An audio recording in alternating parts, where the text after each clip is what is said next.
Anyway, joining us now is Florida Congressman Greg Steube is back with us. He's in the 17th district down there. Congressman, great to have you back.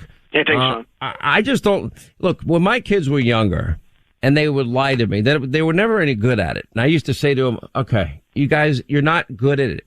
Stop. Tell me the truth, because you're going to get more trouble for lying than for whatever dumb thing they might have done that probably wasn't a big deal anyway.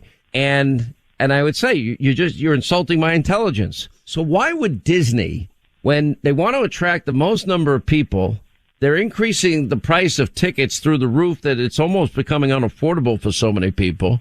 Why would they take on the state of Florida, take on a political agenda, completely lie and distort what this bill is all about? And now it looks like as a consequence, they're going to lose their special status they've had since 1967.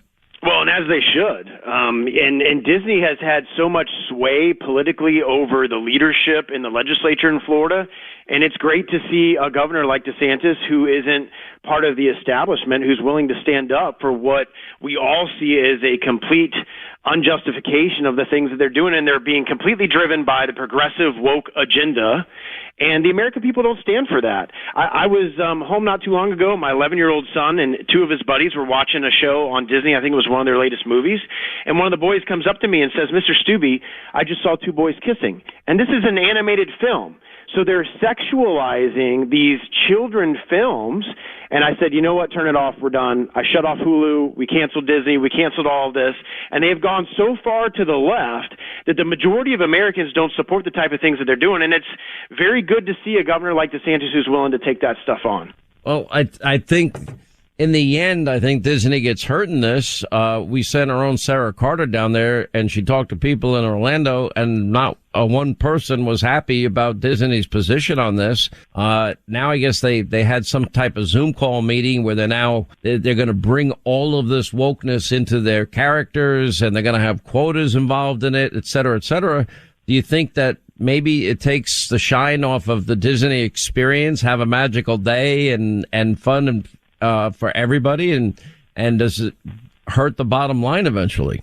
Well, I hope it does, and I hope the legislature does take the action that Governor DeSantis is talking about, because why should a business, a private company like Disney, be afforded special rights just because over the years they've gotten to be such a huge company, especially now that they're going to take very leftist political positions on issues. Instead of being the family-friendly entertainment that they were supposed to be, now they're trying to drive sexualization on our young children, which is not what families want. And so they absolutely should not be afforded special privileges under the law that they've enjoyed since 1967. And I really hope that the legislature doesn't lose steam on this, because they don't go back until session until next year, and they move forward with taking away those special privileges that they enjoy. How do you like my idea that we're paying more per capita per student on education with the worst results, that until we get to be number 1, 2, or 3 in terms of proficiency in reading, writing, math, that all these social issues need to be put off to the side? If schools feel that strongly about it, they can offer an opt-in class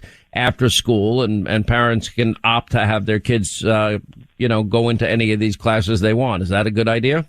Absolutely. And because you've seen this type of things happening in our school districts and the school unions kind of taking over the curriculum, you're seeing more and more people flock to private schools in the state of Florida. There's a private school right down the road from our house. They have 500 people on the waiting list.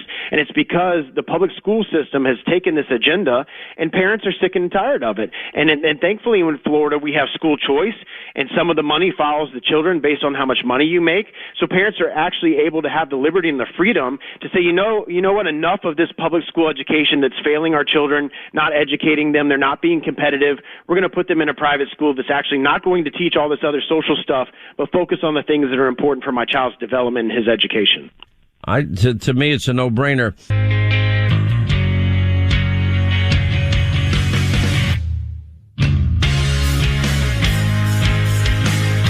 Continue with Congressman Greg Steube of Florida's 17th District. Let me ask you another question here, and that's the issue of big tech. Now that we have now that even the Washington Post has acknowledged that the Hunter Biden laptop is real, and you see the contribution of big tech and the media in terms of burying one of the most important stories that the American people needed to know prior to the 2020 election. That would be as big an in-kind donation. I don't even think you could put a value on it, where you couldn't even tweet out or put on Facebook the New York Post story about Hunter Biden's laptop without being called a conspiracy theorist or attacked as spreading Russian disinformation. Can there be some type of, shouldn't there be some type of ramifications? Because isn't that an in-kind donation?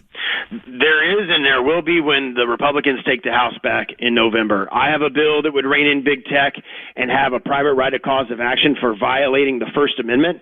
So in that circumstance, the New York Post would have been able to sue Twitter for taking that story and blanketing. But how do they sue in 2 weeks? I guess they go for a stay so that that it could be tweeted out? Well, I think the behavior would be curbed with these big tech companies because they would know now that they don't have that liability protection under Section 230 anymore. So suddenly they know that New York Post and others they're taking away their First Amendment rights, they're not going to behave in the way that they are if they know it's opening them up to liability. And there was a recent survey that I saw that it said 1 in 6 Biden voters who voted for Biden wouldn't have voted for them had they seen that Hunter Biden story. That's correct. So you're citing a correct poll. That affected the outcome of the election, and they knew that, which is why they masked it and prevented it from being disseminated. But they also let Joe Biden live in his basement and hide in his basement. I called it the Presidential Candidate Protection Program. I think Joe Biden now is in the Presidential Protection Program, and I think for good reason. I think the president is struggling mightily with cognitive issues. Do you see the same thing I see? Yeah, absolutely. I had the opportunity to speak to him at the congressional baseball game, and I could tell you very quickly it was very easy to discern that he wasn't making a lot of sense. You could see in his eyes he wasn't taking a lot of stuff. You could see by watching him on TV when he's reading the teleprompters and he goes off script that he's not following what he's supposed to do and not understanding exactly what's going on. So that's a significant issue for the country. And our world leaders across the world see his weakness and see the failures that the decisions of this president has made. And that's why we're so susceptible of the things that are going on, not just in this nation, but in the world right now. If this continues to get worse, do you believe the 25th Amendment becomes a real discussion in the country? Well, I think it can. The vice president has to start that. But I think even more important than that is we take the House back in November. And just on immigration alone, where they are intentionally and directly violating federal law, just on immigration alone is an impeachable offense. And we do the things that Jim Jordan and us on the Judiciary Committee have talked about and getting that information, doing that discovery. And I think there's going to be a huge basis there just on immigration alone for an impeachment proceeding. We really appreciate you being on, Congressman Greg Steube, Florida's 17th District. You're in Southwest Florida, correct? Yes, sir.